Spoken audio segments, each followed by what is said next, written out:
दर्शक बंधु नमस्कार। जय जगन्नाथ। दर्शक बंधु, भारत में पढ़िले चाप आ विदेश में पढ़िले सुजोग कहीं एते तफात। आमे कहू भारत आगु को बढ़ुचे किंतु शिक्षा और प्रजुक्ति आमे सतरे केते आगु को अछु। विदेश छात्र माने प्रायोगिक भाव शिखती नुआ गवेषणा पर्याप्त सहयोग मिले। शिक्षक और छात्रों मध्य भल संपर्क ही थाए किंतु भारत रे रटी रटी पढ़ा परीक्षा रे चाप मार्क्स पाई दौड़ दक्षता ठारू अधिक मैक्स मूल्य दिया जाए।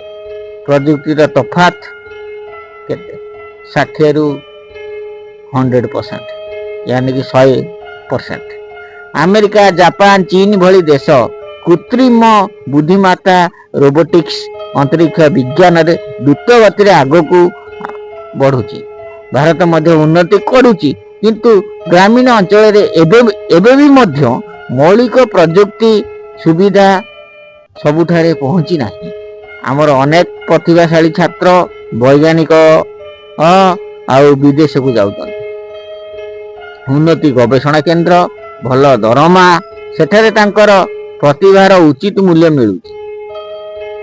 केबे एहा मध्ये सुनिबाकू मिले नूतन आविष्कार करिले पर्याप्त सहयोग मिले नाही, प्रक्रिया जटिल हो जाए, बेले बेले जेल भी जीवाकू पड़ी थाए। यही कारण कई कई निज आइडिया को विदेश में नहीं जाउछंती किंतु यह मध्य सत्य भारत आज अनेक क्षेत्र में आगू बढ़ुची। अंतरिक्ष मिशन, डिजिटल व्यवस्था, नुआ उद्यम यह आमर शक्ति। तेणु प्रश्न यह, आमे केवल तुलना करिवा ना निज प्रणाली को आउ भल करिवा?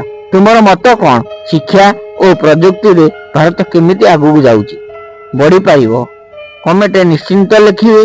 जय जगन्नाथ, जय चामुंडा।